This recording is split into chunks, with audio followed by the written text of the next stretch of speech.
కార్మికుల మౌలిక సమస్యలు పరిష్కరిస్తామని యాజమాన్యం ఇచ్చిన హామీతో జీడీకే 11 ఇంక్లైవ్ పై నిరసన దీక్ష తాత్కాలిక వాయిదా వేశామని సిఐటియు రాష్ట్ర ప్రధాన కార్యదర్శి తుమ్మల రాజారెడ్డి వెల్లడించారు.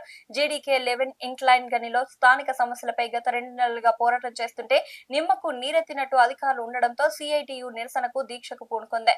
నిరసన దీక్ష ప్రకటన, కరపత్రాల పంపిణీ, ఆపై దీక్షకు ఏర్పాట్లు చేయడం, కార్మికుల మద్దతు ఉండడంతో ఇతర కార్మిక సంఘాల మద్దతు తెలపడంతో దిగివచ్చిన అధికారులు త్వరలో పరిష్కరిస్తామని హామీ ఇవ్వడంతో శుక్రవారం దీక్ష తాత్కాలిక వాయిదా వేశామని నిర్వహించారు. మనం ఈ పాంప్లెట్ చేసినాం, కరపత్రాలు ఇచ్చినాం, మేనేజ్మెంట్ కూడా మెమోరాండం ఇచ్చినాం.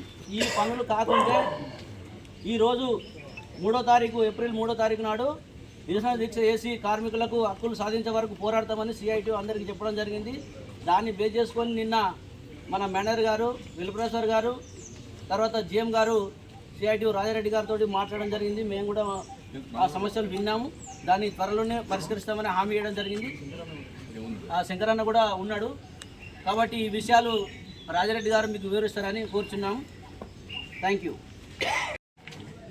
జిఎం గారు, మన ఏఐటి గారు అందరు కూర్చొని మాట్లాడిన సందర్భంలో నిన్న 9:30 కొంచెం 10 గంటల సందర్భంలో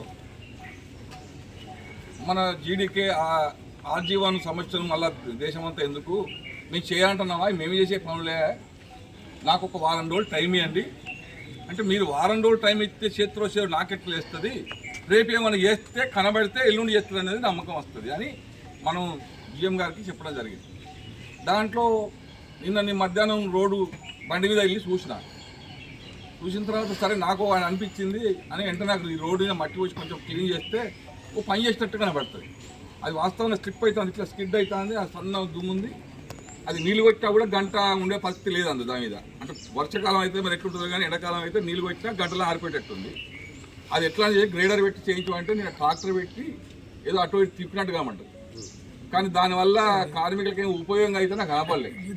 అయితే ఆ ట్రాక్టర్ తోటి కూడా అవుతుందన్న నమ్మకం కూడా లేదు. దానికి ఇంకా ఏదో చేయాలి అంటే కొంచెం మొరం లాంటి మట్టి పోసి ఒక లేయర్ వేసేసి అంత లెవెల్ చేస్తే ఏమైనా అవుతుందేమో, కానీ అది కూడా దుబ్బ అవుతుందో తెలియదు. కానీ దానికి దరిదాపుల్లా దాన్ని ఏదో అప్పటికప్పుడే చేసే పని అయితే కనపడలేదు. దానికి డాంబర్ రోడ్డు, సిమెంట్ రోడ్డు చేసే పరిస్థితి కూడా ఉండదు. ఎందుకంటే అది ఇల్లీగల్ రోడ్డు, అది పర్మిషన్ లేని రోడ్డు. మనం లొల్లిపెట్టి అన్ని కార్మిక సంఘాల ఐక్యత చేస్తే వచ్చిన దారి, ఆ దారిని మనం లీగల్గా చేయమని అంటే పర్మిషన్ దొరకదు. దాన్ని ఇప్పుడే అంటే ఓసీపీ 5 వాళ్ళకి ఇచ్చేస్తే తెల్ల మట్టి వెళ్తుంది, బండ లాంటి మట్టి వెళ్తే దాన్ని పోసి గ్రేటర్ బాగా దొక్కితే కొంచెం లెవెల్ ఉంటుంది. అందుకే వెల్ప్రసాద్ గారు నిన్న మీరు చేయించిన పని కొంచెం అది కార్మికులకు నచ్చలేదు, నాకు కూడా నచ్చలేదు. ఇప్పుడు మళ్ళీ ఎంబడి బండి మీద ఒక పిల్లగాని బండి మీద ఎక్కించిన అదే అందుకే చెప్తాను. వెల్ప్రసాద్ గారు అది కొంచెం బాగాలేదు. ఓసీ5 నుంచి తెల్ల మట్టి తీసుకొచ్చి పోసి ఒక దగ్గర ఎలక్ట్రిక్ లైన్ ఉందని డౌన్ ఉంచారు. స్టార్టింగ్ ఎండింగ్ ఫస్ట్ పాయింట్ కానీ అటు ఇటు కూరిపోయి 2 బండ్లు కూడా పట్టాయి, గుద్దుకునే పరిస్థితి వచ్చింది. స్టార్టింగ్ పాయింట్ కానీ కాదు, పైపులు వేసిన కాడ ఫస్ట్ పాయింట్ గేట్లోకి వెళ్ళేటప్పుడే దాన్ని కొంచెం ఎల్పి వేయాలి. ఇంకో పైప్ వేసినా సరే ఇంకొక 2 మీటర్లు ఎల్పి వేస్తే కొంచెం బండ్లు తాక్కుంటూ పోతాయి. అది ఎందుకంటే ఒకటి పోతే ఒకటి ఆగే పరిస్థితి వచ్చింది బండి కాడ, బొలోరు వచ్చినా ఏదొచ్చినా కూడా. అందుకని ఖచ్చితంగా చేయాల్సింది 2-3 రోజులలో పెట్టుకుని చేస్తే మంచిది అనేది వెల్ప్రసాద్ రాసుకుంటే మంచిది. అట్లాగే హైటెన్షన్ వైర్ల కింద మొత్తం అంత ఎత్తున్నది. హైటెన్షన్ కింద మేము లారీలోనే పోతలేము, అలా మేము బల్లైనా పోతున్నాం కాబట్టి ఏం అవ్వదు. ఆడ ఇంకొక 2 ఫీట్లు ఎత్తు మట్టి వస్తే 2 జాగలే, ఆ ఎండింగ్ పాయింట్లే 2-3 ఉన్నాయి. ఆడ బండి ఎక్దం స్లో కావాలి, లేకపోతే స్పీడ్గా వచ్చి కింద పడే పరిస్థితి ఉంది. కార్నర్ల కాడ కూడా దుబ్బు ఒక దిక్కు వచ్చి దుమ్ము వచ్చింది.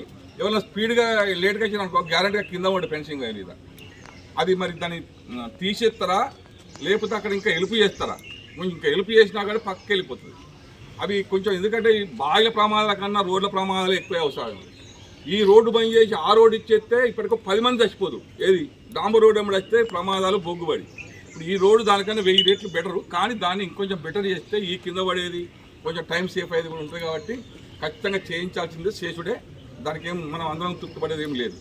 రెండోది అక్కడ హాల్గా కట్టింది కదా, దాని దగ్గర పంపు పెట్టుకున్నాం. బహుశా రేపు అయ్యిండో ఇలా పెట్టిండో తెలియదు. డబ్ల్యూ గారు చెప్తే మంచిది. కానీ ఇప్పుడు ఆయన అన్ని కార్మిక సంఘాలు ఉన్నాయి సార్, ఇక్కడ వివాదం ఏం లేదు. ఇది సిఐటిది ఏం అనుకోకదు, కార్మికులు అందరిది, అన్ని కార్మిక సంఘాలు కలిసే మాట్లాడుతున్నాం. నిన్న మీరు ఏమేమి చేయించారో చెప్తే మంచిది. ఇక్కడ మీకు వివాదం ఏం లేదు. నిన్ను ఎవ్వరు ఏమన్నారు, ఏం చేయించిండ్రు, ఏం చేస్తారు, ఇక్కడ చేసేటి ఉంది. మ్యారేజ్ ఏదో ట్రయల్ రన్ అయింది, ఒకటి ఓపెన్ అవుతుంది, ఒకటి మాత్రం వివాదం ఉంది. అది కొంచెం 4 రోజులు అటు కొంత టైం పడుతుందని చెప్పారు. ఒకటైతే 2-3 రోజులలో ఓపెన్ అవుతుందని చెప్పారు. లోపల నిన్న ట్రయల్ రన్ మొన్న చేసిందంట. ఇంకోటి హాల్ కడతామన్నారు. ఎక్కడో మరి ముగ్గు వస్తామన్నారు, ఎప్పుడు వస్తారో అది కూడా అంటే ఇప్పటికిప్పుడే మేము చేయలేము కదా, మాకు కొంచెం టైం ఇవ్వండి అన్నారు. వాళ్ళు చెయ్యమని ఏంటంటే కోతులు మేము పడితే మా మీద కేసులు అవుతాయి. అది ఇంతకుముందు కేసు అయింది. పర్యావరణం సంబంధించి అంటారు వన్యప్రాణులకు సంబంధించిన వాళ్ళు ఉత్తగా రోడ్లు ఎంబడి చంపినా కూడా కేసులు పెడుతున్నారు. దాన్ని గవర్నమెంట్ పర్మిషన్ తీసుకొని అంటే మేము చంపుకోవట్లేం కదా, కుక్కల్ని కోతుల్ని మనం చంపుకోవట్లేము. బోన్లో పట్టుకపోయి తీసుకుపోయి జైపూర్ జంగల్ వాడేమంటున్నాం. దానికి సంబంధించిన వాడు ఒకడు కాంట్రాక్ట్ ఉన్నాడు చెన్నై వాడు, వాడికి 5,000 10,000 50 ఎంతో ఇచ్చేస్తే ఆ ఒక్క గ్యాంగ్ పోతాయి. ఓ గ్యాంగ్ పోతే కొత్త గ్యాంగ్ వచ్చినాక కొంచెం ఎగవడకుంటుంటాయి. ఆ కోతలకు సంబంధించిన కుక్కలకు సంబంధించిన పని కొంచెం లేట్గా చేస్తూ ఉన్నారు. మిగతా అన్నీ కూడా చెట్టు కొట్టించేది నేను ఊడ్చినట్టున్నారు 20 మంది. మా 20 మంది మీరు రూములలో దులిపిరేమో అది మీరు చూస్తే తెలుస్తుంది. రూములలో అన్ని రూములలో దులిపినామన్నారు, మరి ఆ దులిపిదో లేదు. పెట్టెలకు సంబంధించి కూడా ఏవైతే మనం ర్యాక్స్ అన్నామో ర్యాక్ తయారు చేయిస్తామని చెప్పారు. అంటే ఇప్పటికిప్పుడే కావు కాబట్టి కొంటారా, తయారు చేయిస్తారా? కనీసం కొన్ని రూములన్నా ర్యాక్లు పెడితే ఆ బూట్లు, చెప్పులు, ఫ్యాన్లు బెండైనవి, కూర్చోవడానికి జాగలేదు, ఇవన్నీ చేయించి అడిగినాం. నేనైతే ప్రత్యేకంగా ఈ ఎలక్ట్రిక్ రూము ఏదో ఉన్న టైలర్ రూమ్ ఉంటుంది ఒకటి, దాని పక్కన ఈ రూమ్ ఉంది కదా ఇష్టమైన దిగినది, అది గిది అంటే ఆ రూములు ఖచ్చితంగా అవి ఏమో కంపెనీ ఉంటుంది. అన్నం తినడానికి లేదు కదా పర్మిషన్ అంటే, అన్నం తినకపోతే అన్నం తినడానికి హాల్ ఎందుకు కడుతున్నారు? దీన్ని ఏమంటారు జపం చేసేది ఏందా, యోగాలు జ్ఞానమందులు ఎందుకు కట్టిండ్రు? కార్మికులు సంక్షేమం కోసమే మంచుకుండాలని కదా. యోగా హాళ్ళన్నీ వాస్తవంగా మన రెస్టాలు కావాలి, కానీ ఆ రెస్టాలన్నీ ఆఫీసుల కింద ఉపయోగించుకున్నారు. మనకేమో అనాథాలు లెక్క పెడుతున్నారు. అందుకని ఖచ్చితంగా ఒక రెస్టాల్ లాగా మంచిది కట్టాలి. ఇంత పెద్ద మైను, మెగా మైన్ అనే పేరు ఉంది, 1500 మంది కార్మికులు పనిచేస్తారు. ఈ పరిస్థితి అయితే బాగాలేవు 100%. ఇప్పుడు అంత ఆధునీకరణ అవుతుంది, మీ రూములు ఆధునీకరణ అవుతాయి, మీ రూములు ఏసీలు అవుతాయి, మీ రూములు పెద్దగా అవుతాయి, మీ రూములు వాషింగ్ చేస్తారు. కార్మికుల గురించి మాత్రం ఒక అడుగు లేకపోతే ఎట్లయితుంది? మీరు 4 చేసుకుంటే మాకు 2 వేయాలి కదా. బూట్లకు సంబంధించి పోతానే అంటే బూట్లు ఎవ్వరి ఖరాబ్ అయినా ఎన్ని నెల రోజులతో పీరియడ్ సంబంధం లేకుండా స్టోర్లో బూట్లు ఇస్తారు. ఎవరైనా బూట్లు ఖరాబ్ అయితే నాణ్యత లేవని మనం అంటే బూట్లు ఇస్తామని చెప్పిండ్రు. ఇది లైన్ ఒకటి మాన్వే దగ్గర అదొకటి మంచిది.